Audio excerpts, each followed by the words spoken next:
Bom dia, meus queridos irmãos e amigos. Dando prosseguimento aos estudos da revista Palavra e Vida, produzida, editada e distribuída pela Junta de Educação Cristã da Convenção Batista Fluminense. Hoje estaremos estudando a lição 11, a lição de hoje, dia 11 de setembro de 2022. Cristo é a verdade suficiente. Está baseada no texto de 2 Pedro, capítulo 1, a partir do versículo 1. Oremos pedindo ao nosso Deus o direcionamento por tudo que é que faremos nesse dia. Senhor Deus, muito obrigado por estarmos diante da Tua palavra, Senhor, a qual será estudada aqui. Eu quero, Pai, te pedir que Tu me dê sabedoria na condução desse estudo, para que, ó Deus, possamos crescer na Tua graça, no Teu conhecimento, e o Teu Espírito possa me usar como Teu instrumento nesse estudo que aqui faremos. Toma-nos em Tuas mãos, abençoa as nossas famílias, ó Pai, as nossas vidas, tudo quanto somos e temos. Em nome de Jesus. Amém. 1 Pedro 1. Nós faremos a leitura desse capítulo todo.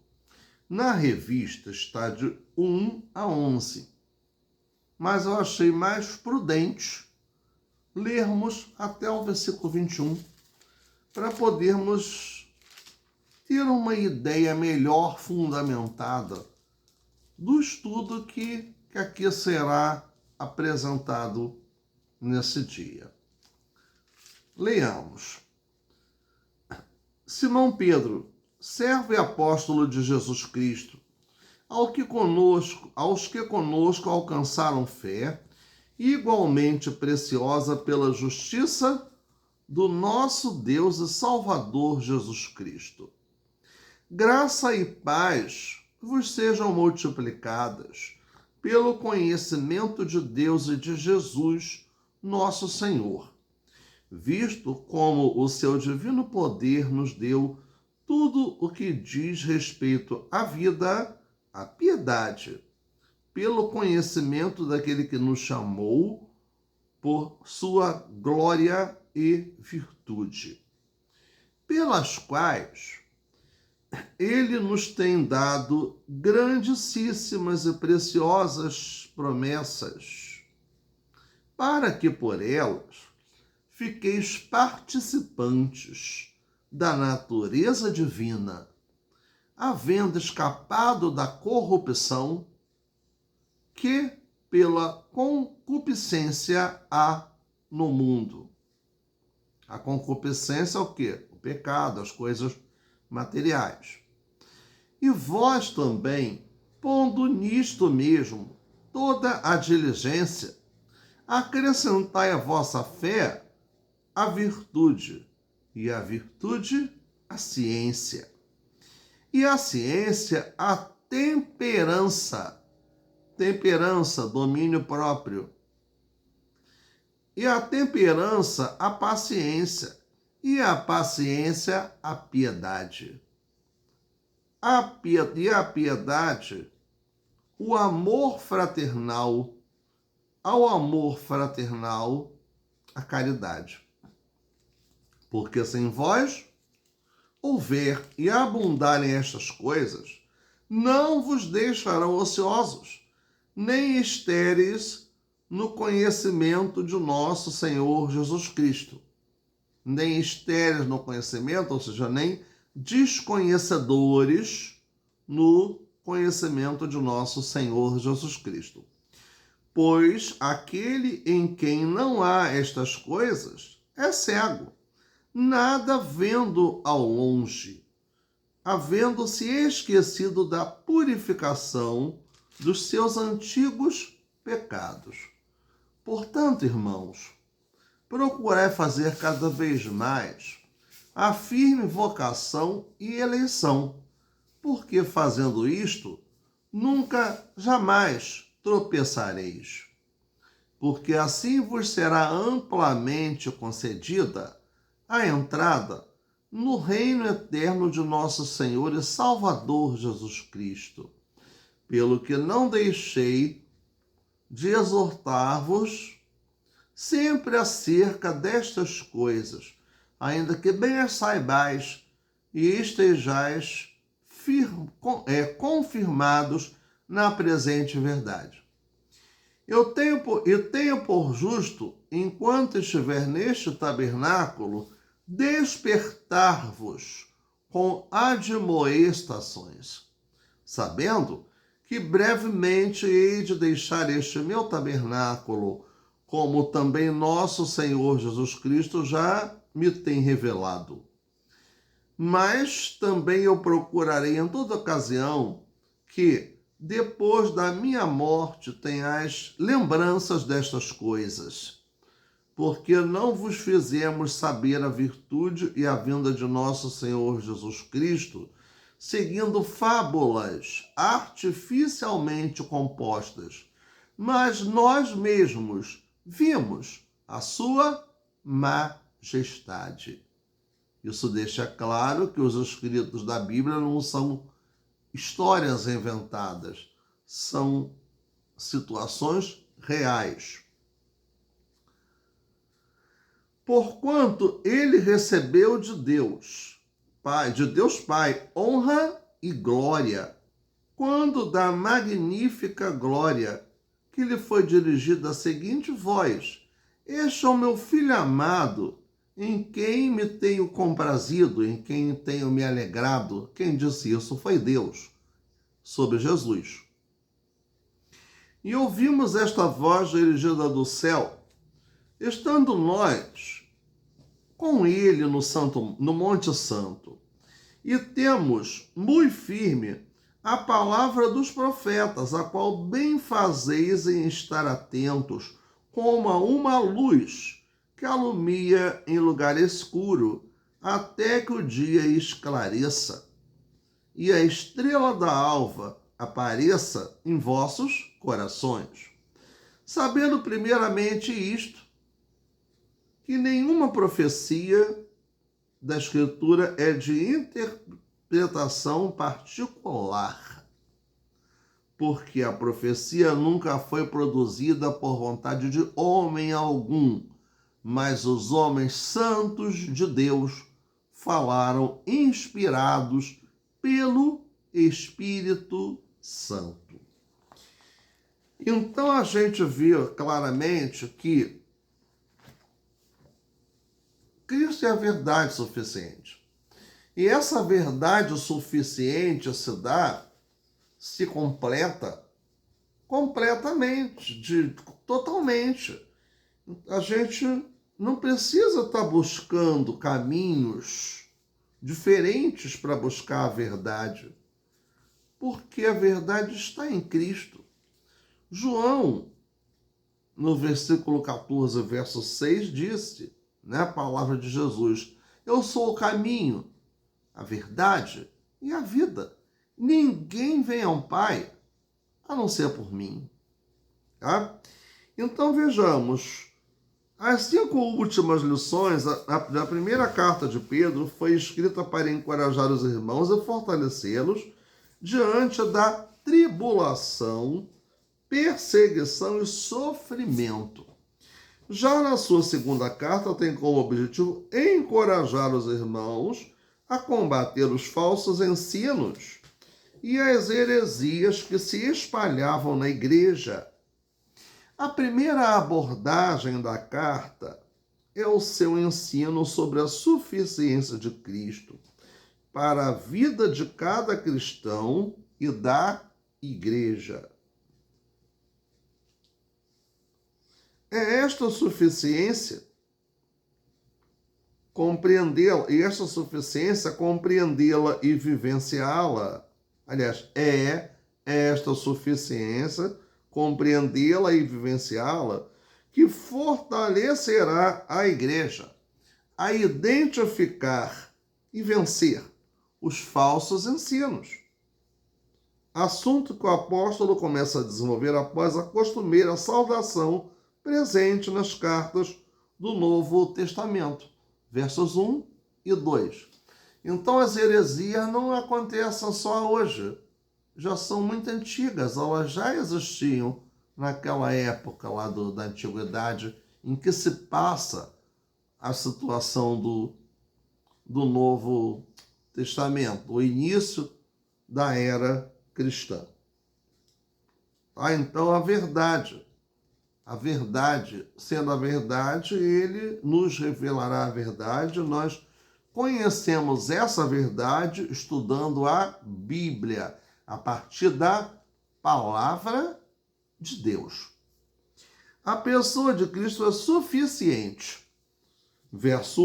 Capítulo 1, versículos 3 e 4 de 2 Pedro, a segunda carta do apóstolo Pedro.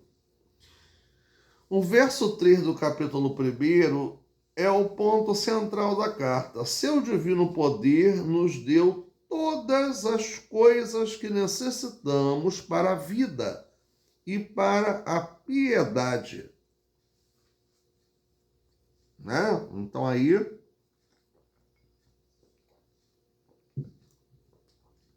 falamos de um Deus provedor.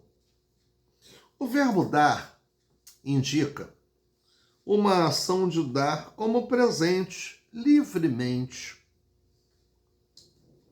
Essa palavra está em um tempo verbal no grego que significa algo que foi dado, está dado e continuará dado, ou seja, tudo que o cristão precisa para sempre garantido ao cristão para viver.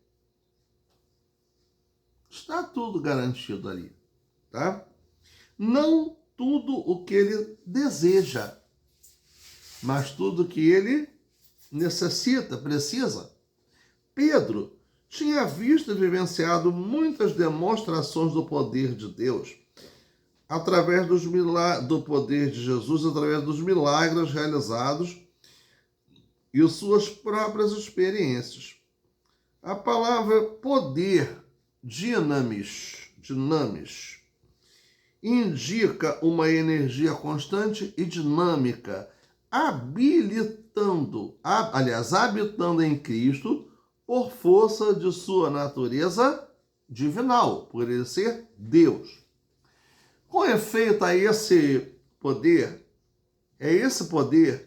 que capacita o cristão para viver na piedade.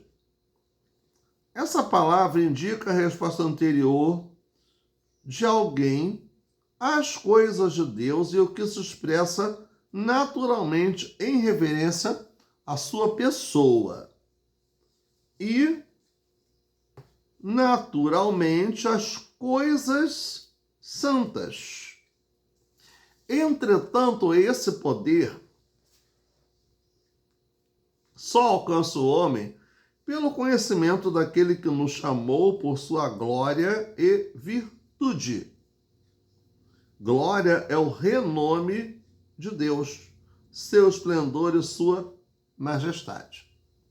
Virtude, por sua vez, traz a ideia de perfeição, retidão, excelência moral. São por essas qualidades que Jesus Cristo chama os homens para si e, de forma admirável, lhes oferece participação nesta glória e virtude. Chama os homens, chama a humanidade. Não só as pessoas do sexo masculino, chama também as mulheres. Se isso ainda não bastasse, é pela virtude e glória do Senhor que o cristão é alvo das grandiosas ou magníficas e preciosas ou de grande valor promessas, mostrando que elas são supremamente grandes e de inestimável valor. Elas são magníficas e preciosas, que, ao crer nelas, o cristão participa, compartilha, torna-se parceiro, associado da natureza divina, recebendo capacitação para escapar da corrupção, da contaminação, da destruição, da decadência, da podridão, da decomposição que domina este mundo, sendo este o desejo natural do homem sem Deus. Do homem sem Deus. Então vamos ver aqui.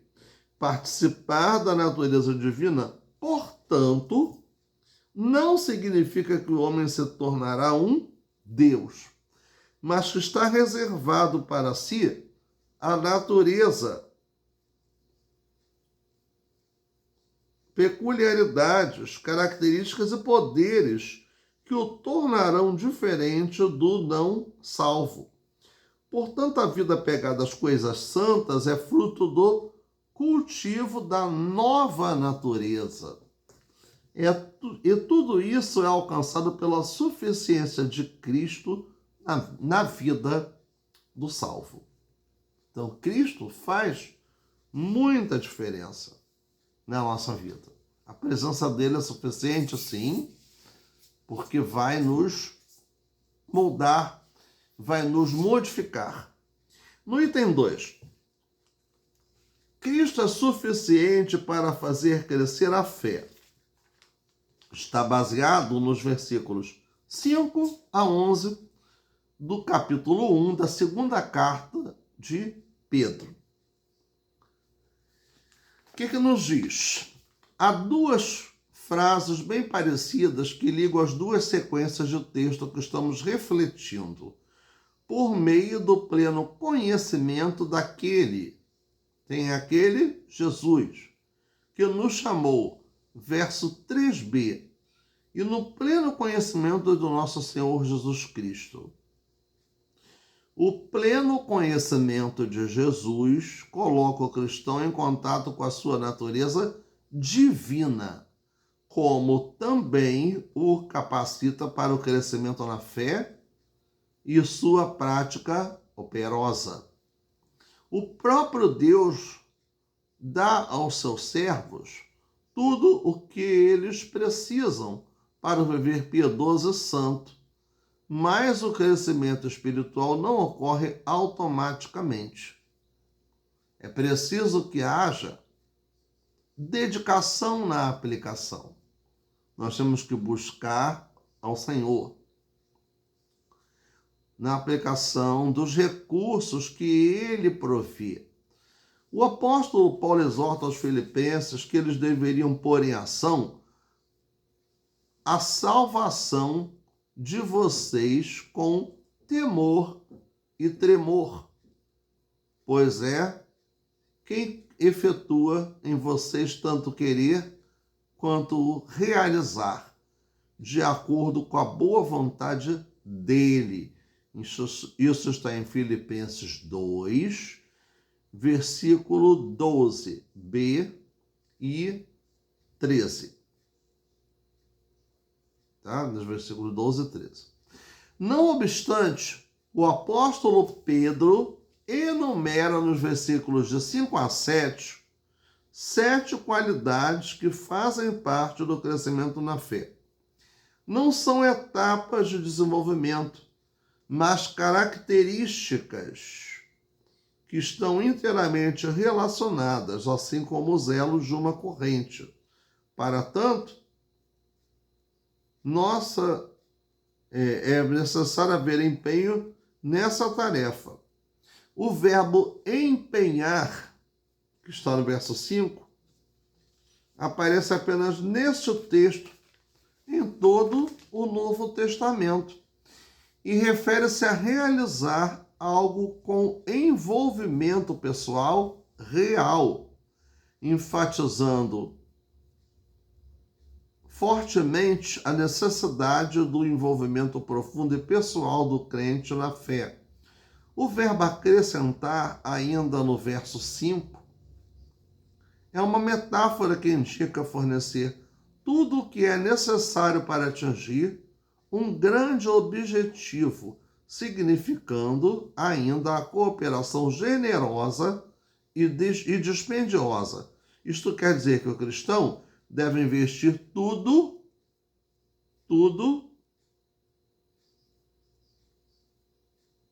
o que puder nesse tipo de cooperação com Deus em sua própria vida, para a honra dele, para a honra e para a glória de Deus.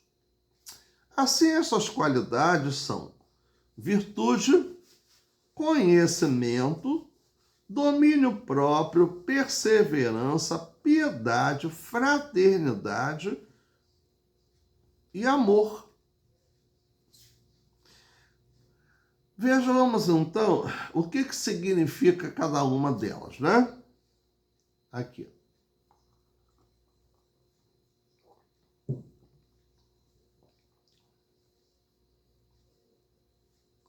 Por virtude compreendemos excelência, coragem e bondade moral. Por conhecimento compreendemos a noção sobre Deus e sobre coisas divinas em geral, como resultado de um viver pela fé. O elo seguinte da corrente é o domínio próprio, que significa autodomínio procedendo de dentro de si mesmo, e não meramente por si mesmo.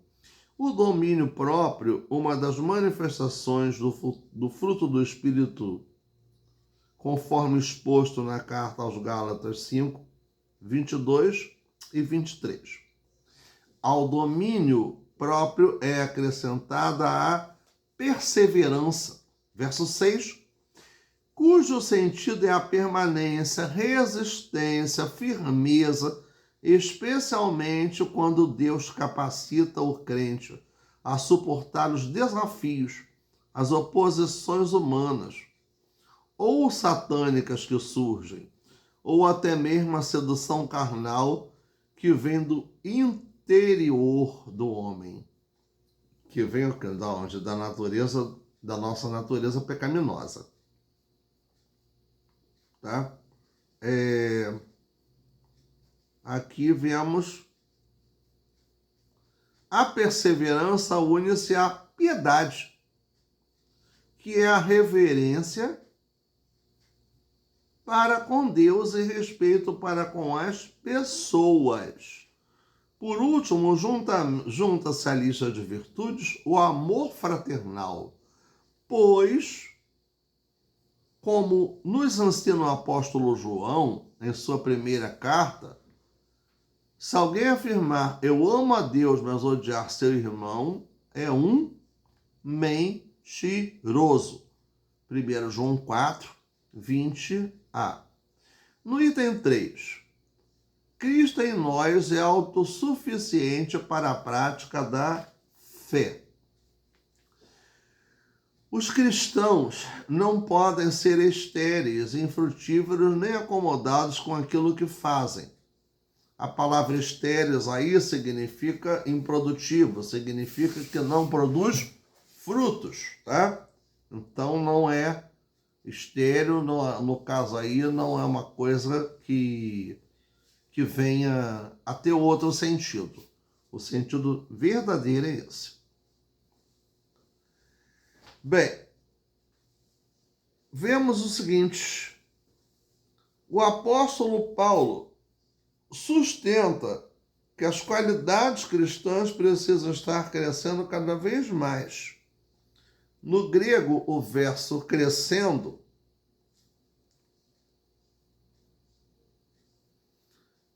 tem relação com a nossa palavra pleonasmo, que significa repetição de uma expressão como eu vi com meus próprios olhos. A aplicação disso ao texto é que o crescimento na prática da fé é algo contínuo, repetitivo. a cada dia na vida do cristão. Não é uma coisa que não vai parar, é a vida toda. A falta de crescimento espiritual mostra justamente um declínio espiritual. Assim, não pode haver espaço para a preguiça e para o relaxamento da dedicação. Pedro apresenta 3 evidências de que o cristão está crescendo espiritualmente. Em primeiro lugar, a frutificação, que está no verso 8. Inicialmente, o cristão precisa desenvolver-se no conhecimento da pessoa de Cristo como seu Senhor, demonstrando ser seu servo pelo fruto na obra que ele nos deu para realizar. É importante dizer que frutificação está diretamente relacionada ao caráter e à conduta do crente, que produzem abundância por ser fiel e eficaz no compromisso do crescimento cristão, o que resulta na glorificação a Deus. Então, isso foi o primeiro aspecto, que é a frutificação. A segunda evidência, no caso, é a visão espiritual. Então, vejamos, a visão espiritual. Quando o homem tem seus olhos espirituais abertos pelo novo nascimento, este aguça sua visão e enxerga o que Deus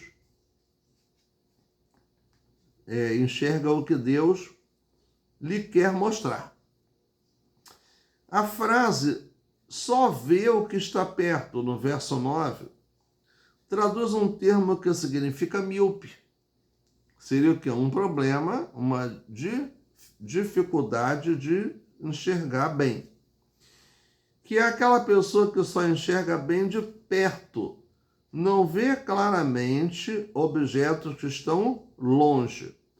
O cristão precisa ter visão de longo alcance nas coisas espirituais. Nas coisas espirituais. Percebam o detalhe do verso que relaciona a vida cristã com a lembrança do que Jesus Cristo fez por nós. Não podemos jamais esquecer que antes éramos cegos e os nossos olhos foram abertos porque fomos lavados e perdoados pelo sangue de Jesus. A terceira evidência do crescimento espiritual é a segurança na caminhada. Versículos 10 e 11. Esta segurança perpassa a vida terrena e alcança a grande expectativa cristã, que é a entrada no reino eterno do nosso Senhor Jesus Cristo. Verso 11. A palavra suprir, no verso 11, é a mesma traduzida por acrescentar no verso 5. Isso significa pagar as despesas, providenciar com fartura. Portanto, o crente que cresce na prática da fé, sob a suficiência de Cristo, tem suas provisões supridas aqui e multiplicadas na vida no céu. Então vejamos aqui agora a conclusão dessa lição número 11, né? Que nos tem como título "Cristo é a verdade suficiente". A caminhada do cristão neste mundo começa com a fé em Jesus. No entanto, ela deve direcioná-lo ao crescimento espiritual. Caso contrário, tal fé será uma fé morta, Porque quando não há um crescimento espiritual, há o quê? Uma fé morta, improdutiva, inoperante, pobre nas coisas espirituais. Recordar a advertência de Tiago 2, de 14 a 16, tá? A fé precisa imperiosamente, ou seja, grandiosamente, conduzir ao crescimento que, por conseguinte, gerará resultados práticos na vida e no serviço cristãos. Viver esse estilo de vida, o cristianismo verdadeiro, torna difícil o crente ser levado pelo engano dos falsos ensinos, dos falsos mestres e dos que se afastam da fé genuína, vivendo realmente segundo a vontade de Deus, refletindo, meditando na sua palavra. Nós não seremos levados pelas mentiras, os falsos ensinos, as heresias, né? Então vejamos, isso nos faz evitar que nos afastemos da nossa fé genuína, tá? Da nossa fé verdadeira. Para pensar e agir, né? Que como a gente tem colocado aí, são pontos para refletirmos, para desenvolvermos uma autoavaliação. Primeiro deles, Jesus, que diz assim, Jesus Cristo é suficiente para tudo o que necessitamos em nosso viver. Você precisa crer e viver essa verdade. A suficiência de Cristo é mais do que uma afirmação teológica e doutrinária. Precisa ser vivida, tá? Cuide para que sua fé seja sempre operante, realizadora.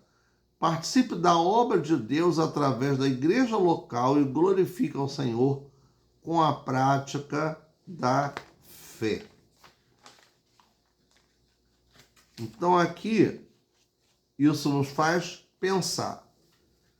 Cristo é a verdade, né? Eu não achei assim um hino que falasse diretamente da verdade que eu conhecesse.